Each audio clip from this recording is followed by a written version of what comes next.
pidananya berapa tahun ya? Seumur hidup. Seumur hidup sudah menjalani 13 tahun, tapi kalau Anda pasti masih mengikuti ini ya, aksi teror bom Tamrin kemarin. Komentar Anda seperti apa nih Pak?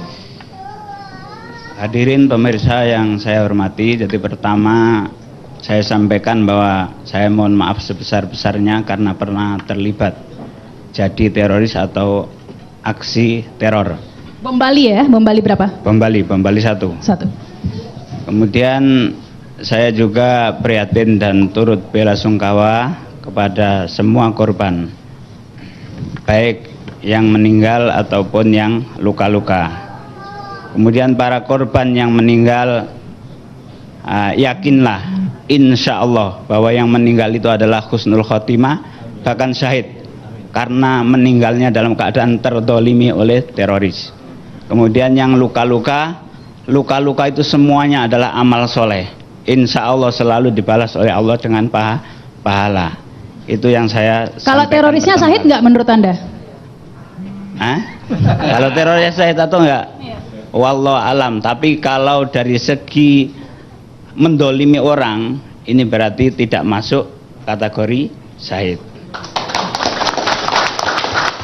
Kemudian selanjutnya yang perlu saya sampaikan supaya semua kita masyarakat tahu bahwa apa yang dilakukan oleh teroris atau keyakinan yang disebut terorisme ini adalah keyakinan, akidah. Apa? Jadi yang paling mendasari daripada keyakinan mereka ini adalah bahwa jihad itu adalah jihad fisabilillah, ini adalah kewajiban. Kemudian yang kedua bahwa cita-cita mereka ini adalah mendirikan negara Islam. Itu dua hal itulah yang melatar belakangi bahwa ini adalah keyakinan. Karena ini keyakinan beda dengan narkoba, beda dengan kejahatan-kejahatan yang lain. Oleh karena itu kita dalam menanggulangi, mencegah ini juga harus beda dengan mereka. Ini keyakinan. Maka sampai kapanpun akan terjadi. Kita semua ini hanya bisa mengurangi dan bisa mencegah, tidak bisa menghentikan secara total. Saya saja yang sekarang ini menjalani dalam seumur hidup, sekarang ini saya dijadikan musuh utama oleh mereka yang mengikut ISIS. Itu. Padahal saya ini yang paling vonisnya yang paling berat sekarang ini. Itu dimusuhi pertama kali. Itu. Karena apa? Karena kami ini dianggap bahwa kami ini bercita-cita mendirikan negara Islam, pernah terlibat aksi teroris tetapi tidak mendukung mereka sekarang ini. Apalagi kalau sudah mendengar Ali Imron. Langsung mereka mengatakan pengkhianat, anteknya polisi, anteknya pemerintah, anteknya BNPT, begitu. Tapi saya tidak pernah mundur sedikit pun. Sekarang ini banyak masyarakat yang mendukung kita daripada mereka. Itu. Jadi ini adalah keyakinan. Ini adalah keyakinan. Maka oleh karena itu kita harus bersama-sama menanggulangi, mencegah mereka ini secara bersama-sama. Semua lapisan masyarakat mari. Tapi kalau mengomentari aksi kemarin yang di Tamrin itu Pak, ada pakai tembak-tembakan seperti itu, benar seperti kata Pak Nasir, memang suka tiru-tiru begitu memang teroris? Ya bisa begitu, cuma begini. Jadi ini tanpa mengurangi keprihatinan saya dan bela sungkawa saya terhadap para korban. Jadi mereka ini sebetulnya belum mampu melakukan aksi teror, tetapi memaksakan diri. Kenapa memaksakan diri? Mereka mau menunjukkan kepada sejawat mereka yang ada di tempat yang lain bahwa kami di Indonesia juga mampu melakukan. Akhirnya memaksakan diri untuk membuat.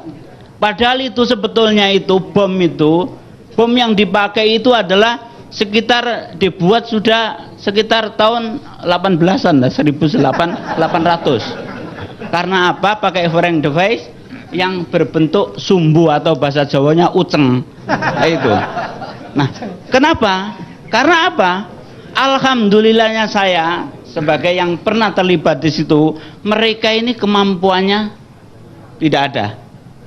Tetapi kan bukan itu yang harus kita perhatikan, tapi keyakinannya itu yang harus kita pangkas. Jadi memaksakan diri untuk melakukan aksi itu. Karena apa? Ini sekedar informasi. Jadi Dulmatin itu yang membuat fairing device dalam pengeboman bom Bali 1 itu sudah menyiapkan fairing device. Jadi kalau mau istilahnya membawa granat, semacam granat itu sudah tinggal dipencet saja. Jadi misalkan botol dia pencet, nanti dilempar, ini sudah seperti granat asli. Tetapi ini yang di Tamrin kemarin itu dan di Sarina itu adalah pakai sumbu, sehingga Pak Untung dan kawan-kawan punya kesempatan sebetulnya langsung menembak karena nunggu ngorek sumbu. Nah itu. Jadi ini, kenapa saya katakan begitu? Kenapa saya katakan begitu? Mereka ini teroris ini harus kita rendahkan. Itu. Kenapa? Kalau kita takut atau kita misalkan memuji mereka, semakin ponga. Tapi katanya ISIS, tapi kok kemampuannya kurang seperti itu ya Pak Ali? Nah, ISISnya kan di Irak sana isinya. ISIS di Irak sama Suriah memang lengkap, senjata lengkap, bom lengkap. Di sini maka itu saya di dalam teroris itu tidak ada yang ngajarin ya. Kalau Pak Ali dulu yang ngajarin bikin bom siapa? Loh, kami ini beda, jangan disamakan dengan mereka ini. Itu. Jadi begini. Kami ini masuk di Akademi Militer Mujahidin Afghanistan 3 tahun juga. Ketika dilantik kami juga Letnan 2. Nah itu instruktur saya. Kemudian ini sebagai informasi, bukan saya menyombongkan diri. Kami ini masalah senjata itu dari pistol pulpen yang paling kecil sampai tank bisa. Pesawat nggak bisa karena nggak ada pelajarannya. Kemudian bom, dari bom petasan yang dipakai di kemarin di Jalan Tamrin sampai bom kimia bisa. Jadi beda, kelas kami beda dengan kelas mereka. Kolonel sekarang ya? Sekarang, iya, kolonel sekarang. Itu. Jadi begini, harus kita rendahkan. Karena apa? Supaya nggak sok jago. Itu. Maka ketika saya berkomentar dalam di website atau di media massa itu, bukan berarti saya senang dengan kejadian-kejadian itu, tetapi mereka ini teroris itu apa tujuannya? Di antaranya adalah menakut-nakuti pihak yang dianggap musuh. Jadi semua pihak yang tidak sepakat dengan mereka ini, baik muslim ataupun non muslim, dijadikan musuh. Ketika aksi teror mereka ini berhasil, mereka kipas-kipas seneng. Ini malah tukang sate yang kipas-kipas ya Pak ya kemarin? Iya, jadi istrinya begitu. Makanya saya mengapresiasi dan saya membenarkan apa yang dilakukan oleh Bapak Presiden. Begitu habis kejadian datang ke tempat TKP, kemudian ada slogan, kami tidak takut. Akhirnya diikuti oleh pemerintah. Saya ngacungkan jempol. Supaya apa? Supaya teroris itu tahu. Teroris itu tahu bahwa aksi mereka dalam rangka teror itu tidak berhasil. Kalau berhasil itu membuat mereka semakin sombong. Baik, terima kasih ini Pak Ali Imron, dan kita akan terus berlanjut pemirsa setelah pesan-pesan berikut ini.